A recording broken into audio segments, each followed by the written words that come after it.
So this is my post, I don't know, I can't remember, referral, doing stuff, fixing what I'm doing, fixing the things that are not up to standard.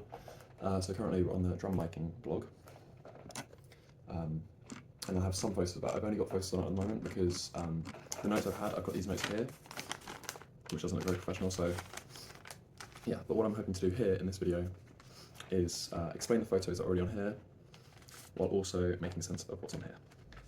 Okay, so first photo, that's the overhead mic. That's one of the two of the stereo pair, also known as an XY.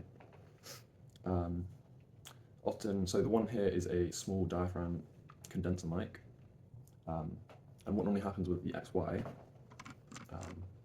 which can be seen in the fourth photo of the whole drum kit, is that they are crossing over each other, but they're not touching each other.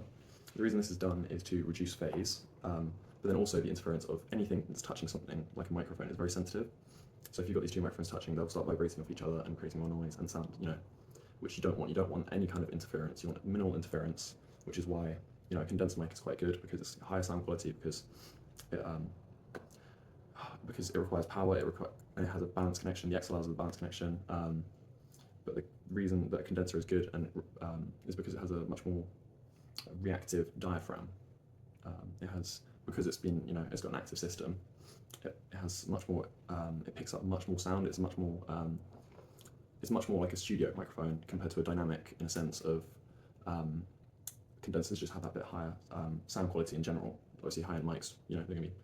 But in a general sense, condensers will give you a better sound quality and much more intricate sound quality. But getting back into what we're actually meant to be doing. Yeah. So drum miking as a concept is, miking up a drum. What you normally do is you'll mic up each individual part of the drum. So you'll have the kick, you'll have a kick mic, which is a specific type of microphone designed for lower end bass frequencies. You'll either tend to put that in the sound hole or actually physically, and just resting on the padding or something in the kick. You can sometimes use like dynamic mics, like a SM57, because that's, it's a good workhorse mic. But if you're going all out and you're doing a proper setup, you could have that kick mic. You'd have the low end specific kick mic, and then you could add a SM57 if you desired. You just have to make sure that they're in phase and they're not going to be affecting each other, because low end subs are often much trickier and much more unpredictable. And having running a stereo, essentially, or having two microphones you'll run into issues with that. And then, so you've got kick mic, and then you have your other microphones. You'll have a snare mic. Sometimes you'll have two mics of the snare. You'll have a snare top and a snare bottom mic. The ones that we used in college on that day was a clip-on snare top mic, which was quite unique. And what you have to do is obviously make sure it's out of the way of the drummer, but it will still pick up the sound. And also the angle that you put the microphone on that will drastically change the snare sound. Like, there's a video of it. I have to see if I can link it here. But just by changing the angle slightly or the positioning to more central, you can redo the whole of the snare sound, which is crazy. And then you'll have sometimes you'll mic a tom up. It's not a particularly common practice for live sound, because you just don't want to have too many things. But for for a studio recording, if you have the ability, you could mic up the toms, potentially with some clip-ons, or for the bass toms, you just have a proper mic. You might even use a bass mic. And then you come to the cymbals and the high ends. So the hats, this is a debated thing. With the hi-hat, some people mic it, some people don't. I prefer to mic it. I prefer to mic the top and bottom. If I'm being, thorough, I'll mic the top and bottom to, get that sound, as well as having overheads. It might sound like a lot, but if you have all that information, have as much information, sound information as you can, I argue that's better than having less. It's more work, but it will produce a better sound quality and much more customizable tone, in a sense. You have much more ability to shape the sound. And yeah, that is for the concept of drum miking. So one of the common issues that I've run into with miking drums is the amount of inputs you need just to be able to record them, because you need lots. You can run a drum setup off a kick mic, snare mic, and overhead, just a single overhead if you really want to. And that won't give you the best sound, but that'll give you a very basic sound, and that might do. So that'll be minimum of 3 inputs. But then once you start adding a snare top as well, or you add a snare bottom as well as a snare top, and then you add a hi-hat, and then you add a stereo overhead, and then you add I don't know, if you got your 3 toms, and it all adds up. So at that point, you're at 9 inputs. For someone like me, I've only got 2 inputs. So I would have to either make an aggregate device of like 4 scarlets in the college block. I can just stick them all on top of each other, which would be a nightmare. Or I'd have to go into the studio and use their multi-channel mixer, which isn't a problem, but it's just, you know, one of those things of, I don't have that equipment yet, but one day I might. So another part of this lesson was also talking about different types of microphones. So there are basically 3 technically, but 4 in reality, types of microphones that are available to be used and are commonly used in the music industry. So your basic one, the original, I don't actually know which came first. I'll have to research that. But the most basic microphone you have is the dynamic microphone. It requires no power. All it requires is to be plugged into an output.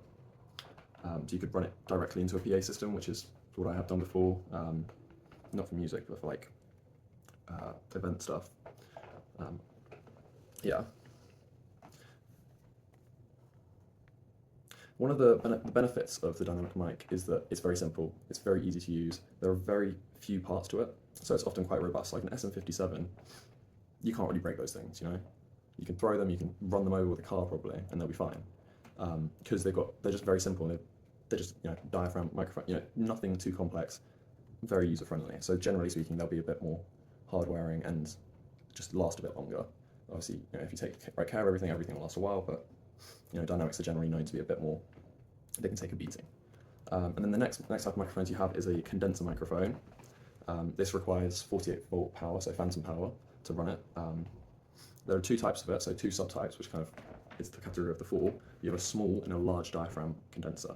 So that the diaphragm is actually what records. It's that little skin in the microphone skin. It's that little thing that vibrates in the microphone and is what it oscillates and is what creates that information to be recorded and how microphones work.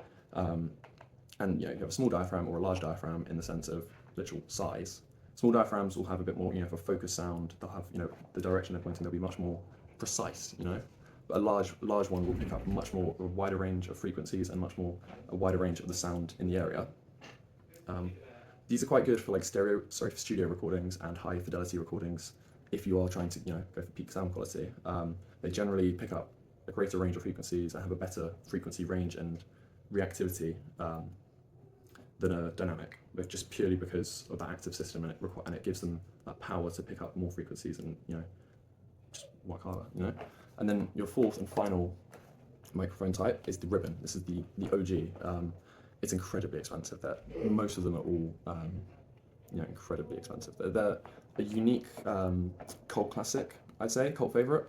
They're not commonly used due to how delicate they are. If you produce too loud of a sound, like even a kick drum, if you try to mic up a kick drum with a ribbon, you blow that. It is what it says it is. It's literally a ribbon. I'm not smart enough to make make sense of how it works, but it's, you know, very, very cool. It's become a cult classic, you know.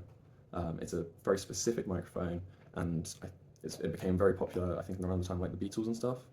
And it became, you know, a cult favorite, but it's incredibly expensive, very, very easy to damage. So sound-wise, you know, if you play something too loud, you blow it.